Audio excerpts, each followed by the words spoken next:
This is Moshe Taragin for the OU All Parsha video series for Parshas Bereshis. I'm recording this on the day that we, of course, are saying Hallel to Hashem. Zeh Yom Asa Hashem Nagila v'nismechavo Hod L'Hashem Ki Tov Ki Li'olam Chazdo Meis Hashem Haisazos Hi Niflas Beinenu.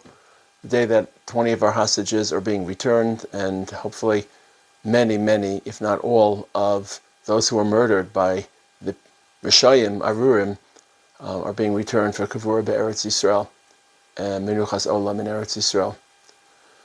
Parshas Bereshis, of course, has a lot to discuss. Even if we want to take, as I sometimes try to do, an overarching picture of the entire Parsha, doesn't easily lend itself to that. Instead, I wanted to focus on four crucial, seminal, resonant Pesukim from the second parak, as the Rav, of course, highlighted, but not only. The first parak casts man as just part of the general bria on day number 6, towards the end of day number 6, without much hullabaloo. And he's part of nature. He's not that much different from the other elements that Hashem created during those 6 days. But the second parak is focused upon man. It doesn't discuss the planets, doesn't discuss darkness and light, doesn't discuss much. It just discusses the fact that the ground was bare, and the reason the ground was bare was because there was no man to work that land. And then immediately the parak surges into the description of the creation of man and the commandments and instructions given to man.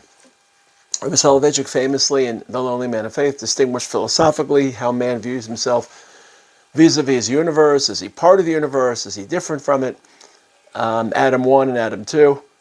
I want to discuss 4 other Pesukim, less existential, less philosophical, but each of them formative and foundational, specifically because they appear before the sin, and they describe not punishments for the sin or new world orders that HaKadosh Baruch Hu landscapes after the sin, but these are foundational. They're part of our DNA. This is how we were when we were pure and pristine, and this is how we still are, because not much changed. Obviously, the Yetzer Hara became internalized. Obviously, there's certain ownership that we incurred, but the belief that we can look back at those murky moments before the Chet, and the Chet itself is murky, and tease out foundational elements of human identity and religious identity. So I want to discuss 4 Pesukim and just pay a little more attention when you read on Simchas Torah, or if you're listening to this after Simchas Torah, when you read Parshas Bereshis, to that second parak. The first parak has very little to teach us about man in general.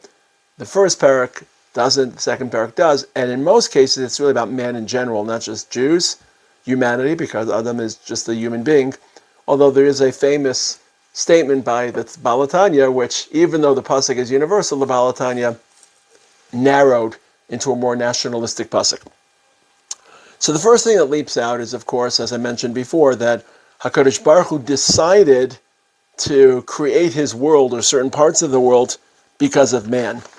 So v'chol seach hasad terem yeh ba'aretz, the grass and the vegetation had yet to grow. V'chol esav hasad terem yitzmach, ki lo mtir Hashem elokim al haaretz. Hashem had yet to provide rain because there was no man, and now that Hashem is at the stage where he wants to create man, so he creates a mist, whether the mist is to create man or the mist is to create rain and vegetation.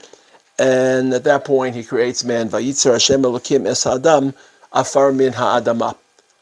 So this is, of course, not a chronological timeline. This is more an axiological or logical timeline, that cause and effect. The reason that HaKadosh Baruch Hu created the grass and the vegetation and the food and the crops and the rain, and at least the potential for the land to produce food and nutrition, was because man was on the way. Man was at the doorstep of history, of human history. And how you work out the timelines, that goes back to Rashi in the first parak, in which HaKadosh Baruch Hu created the grass earlier in the week, but the grass was at the ground level. It had yet to peer through the ground, and Hashem waited until the 6th day when man appeared for the grass to actually sprout forth, the grass, the vegetation, the crops, and the nutritional capacity of the earth to actually produce itself. And in this causality, cause and effect, that HaKadosh Baruch Hu creates the entire world because man is about to arrive, because man is about to enter the universe, it reaffirms the supremacy of man as the masterpiece of HaKadosh Baruch Hu. The purpose of this world is to serve human interests and human needs so that human beings can bring Hashem into this world. We're the only people with sanctity and sacral knowledge and free will, and we can serve HaKadosh Baruch Hu and think about an other beyond ourselves. So the world serves man so that man can serve HaKadosh Baruch Hu. And even without needling in or diving under the hood about God creating man, which obviously it's explicit in the Pasuk, it establishes man as not just a part of the evolutionary tree alongside of apes. Remember, there are two parts to Darwin. One is the theological component. Did Hashem create man, as the Torah writes, or did man just evolve as part of a broader evolutionary wheel? But the second part is, once you accept Darwin's notion that man shares evolutionary DNA, even if, let's say, you in theory believe that God created man, but he created him as part of some larger evolutionary reality, then man doesn't really have any distinctiveness, superiority, supremacy. He's not different than the apes, and this has led in our day to a muddling or a confusing, an erosion of the difference between human beings and animals and animal rights. And again, animal rights are important. Tzar Ba'alei Chayim, Hashem doesn't want us to act cruelly. There's several mitzvahs that at least hint to that, and there's an issue possibly deraisa of Tzar Ba'alei Chayim, but not because animals have rights that are akin to human beings, and not because it's a very clear hierarchy that places man and positions man at the apogee of this pyramid of creation. And that second parak stresses that. Hashem, in the second parak, only creates the world, as it were, because human beings are going to be created. And the world is created to serve man, something you don't get from the first parak. At that point, Hashem puts him into Gan Eden, and he plants trees there, and rivers to provide water and health and nutrition.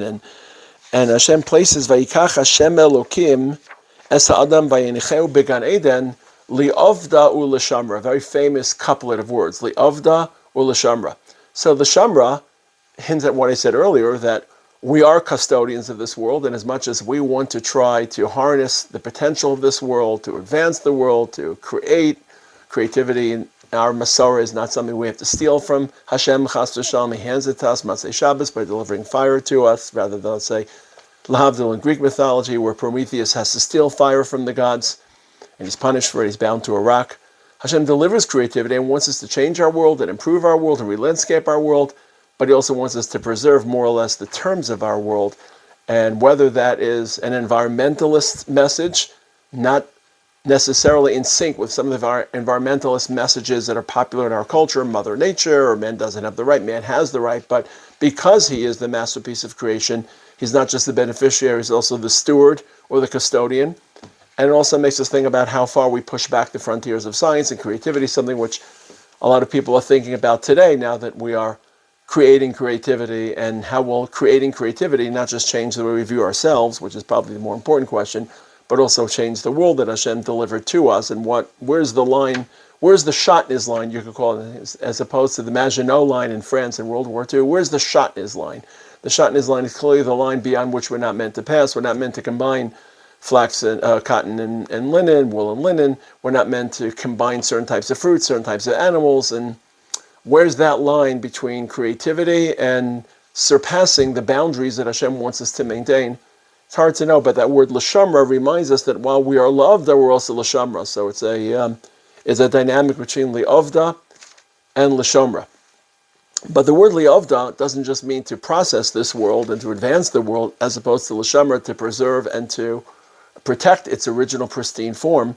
But li'avda literally means to work, which means that work in Sefer Bereshis and work in Parshas Bereshis is not just a curse. You could have said, well, in Gan Eden, man wasn't expected to toil at all, and all that toil is just a product of bezeh sapecha tochel lechem, v'kos v'dardar tatzmech, but the ideal state of man is to be in absolute repose and lacking any work and an endless vacation.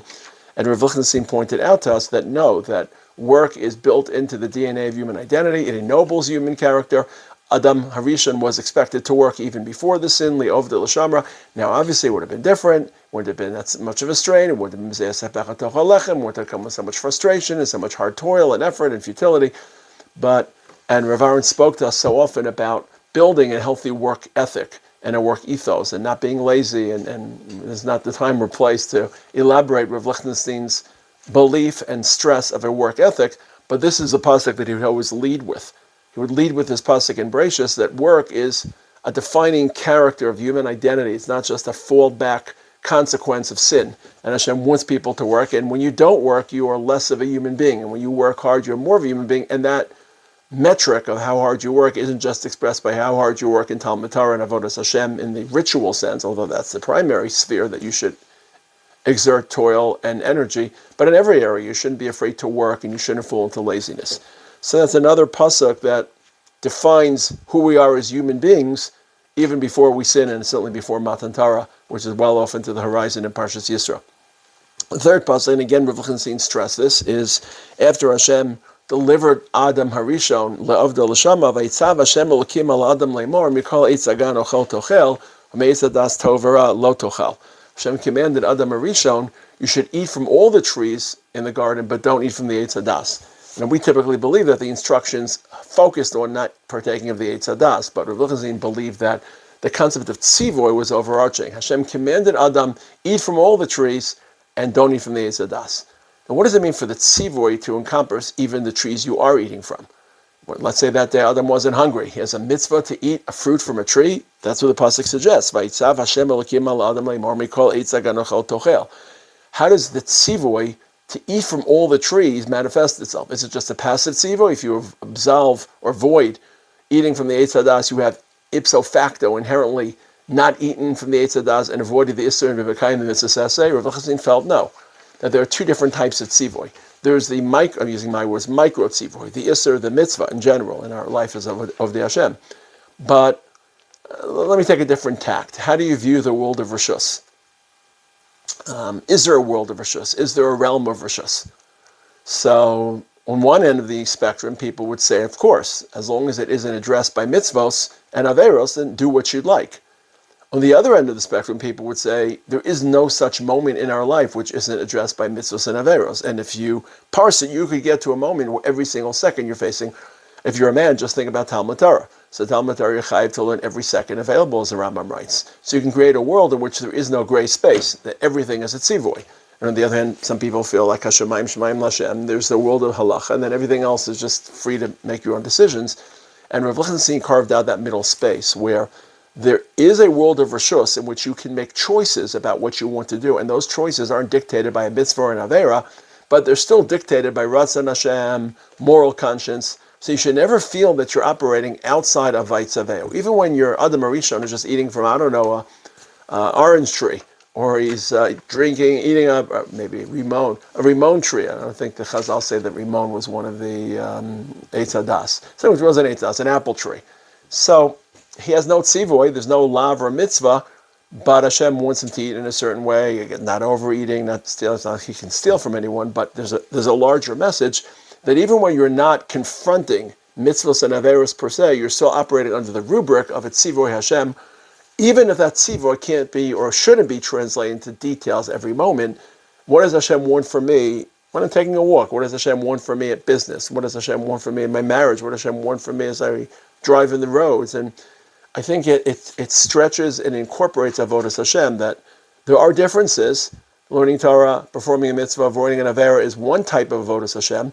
And then when you leave that space of ritual, those dalat amos shel halacha, as we would say, so you don't necessarily stretch or have to stretch mitzvahs and averos to cover that space, but you're still operating under the aegis and the supervision of HaKadosh Baruch Hu. It isn't just a free reign to behave as you'd like and as you choose, as long as you can avoid mitzvahs and averos. It's a little bit like the Ramban and Kedoshim Tiyu, don't be a novel b'shus Torah. But the Ramban is operating in a very, very limited space. Don't overeat, don't have too much sexual encounter, don't drink too much wine. Okay, so don't be indulgent. But for Lichtenstein, it was not just don't be indulgent, but leave a lifestyle that sees itself as being informed by the Ratzon Hashem. So these are three psukim in Parak Beis, all of which teach us a little bit about human identity. Excuse me. Number one is that human beings are at the apogee, the zenith of the pyramid, and reality, creation, was intended to serve human beings so that we can serve HaKadosh Baruch Hu. Number two, because we are at that apogee, we have custodial responsibility to this world, l'shemra. Number three, I guess, that same pasuk of the work is not a curse. Work is part of what Hashem sees as human identity. And then number three, is even when you're not avoiding Yisurim or performing mitzvahs, you're still engaged in Tzivur Hashem, Vayitzaveu Hashem, V'sav Hashem Elokim, Mikol Eitz Haganachel Tochel. Now, of course, I'm turning back to the creation of man, and this is, of course, a very famous 4-word phrase, Vayipach bi'apav nishmas chayim. When Hashem created man, He breathed into him the breath of life, nishmas chayim, the neshama of life, however you interpret neshama, but vayipach is obvious, He breathed into him. Now, this was the source, of course, for the most famous, probably one of the most famous phrases in all of Chassidus, in, I think, Perek Beis of the Sefer Atanya, Man de nafach midilei nafach, when you breathe as opposed to when you speak. When I speak, the air is emerging from my voice box and my larynx, moving up my throat to my mouth. When I breathe, it comes from my belly, it comes from my gut, it comes from my diaphragm. So deep breaths come from someplace deeper. And as the Zohar says, Man de nafach midilei nafach.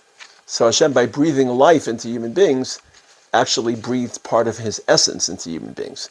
Now, I keep using the word human beings because that's the context, but certainly those who know the Tanya know that He created a hierarchy, and that within that hierarchy, this breath from Hashem, which He described as Nefesh Eloka Mimal Mamish, which I'll describe in a moment, part of Hashem Himself, Kivayachal, does not apply to non-Jews. And I don't think it's a racist statement. It's just, and there's almost a separate constitution and a separate system that defines non-Jews. It's just, in his period, he wasn't really addressing the relation with Jews and non-Jews. It doesn't come up that much. He was looking to describe Jewish identity, to deconstruct Jewish identity. But what's interesting is he lifts a pasuk that's meant to be universal, and he applies it not just in a narrow field, but he contrasts that this pasuk of Yipach Be'apav only applies to Jews. Non-Jews don't have the Man de nafach midilei nafach, this part of Hashem, Nefesh Eloka Mimal Mamish. But for Jews, what it does revolutionize is as follows. We believe, before Chasidus, that we're created in the image of Hashem, which means we have a whole set of capacities and faculties that are similar to Hashem, being topped off with free will. And with that free will and volition, we can decide what path in life to take. We aren't driven by hormones and instincts and internal needs and urges. But if we rebel, then we can find ourselves very distant from Hashem. And there's always a path back for tshuva, but we can push ourselves, as the Rambam says, situate ourselves in a place that's very, very far from Hashem.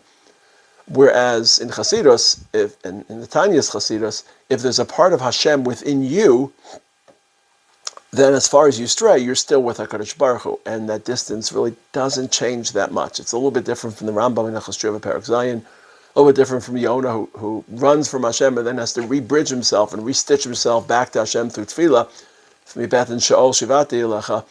Here, if you have Hashem in you, you can't hide from yourself. You can't run from yourself. So HaKadosh Baruch Hu is within each human being, Vayipach be'apav nishmas chayim, and that leads to the whole doctrine that as much as a person sins, he really isn't internally a sinner, because his internal core is defined by an essence of Hashem, Nefesh Eloka Mimal Mamish, and number two, not only does sin not define him, but it doesn't really create that much distance from Hashem, because you can't create distance from yourself. So these are 4 fascinating foundational psukim in Parshas Bereshis in Perek Beis about man. First 3 about man, the 4th, according to the Tanya, is about Jewish person. Number 1, the world was created for man. We have responsibilities towards nature, towards animals, l'shamra, but we are meant to harness the potential of this world for human advance and for the advance of the human condition. Number 2, work isn't a curse, work isn't a punishment. Work hard in all facets of life, because that's part of Hashem's design for human experience. Number 3, everything is part of Hashem's tzivoy, even if it can't be parsed into a particular mitzvah and avera, because otherwise it only had one avera, only one isser. And finally, according to the Balatanya, Vayipach Be'apav, Hashem delivered, breathed into, infused into every Jew a part of Himself, which changes how we view ourselves when we sin, and changes whether we feel we're distant from Hashem or perennially close and in the precincts of HaKadosh Baruch Hu.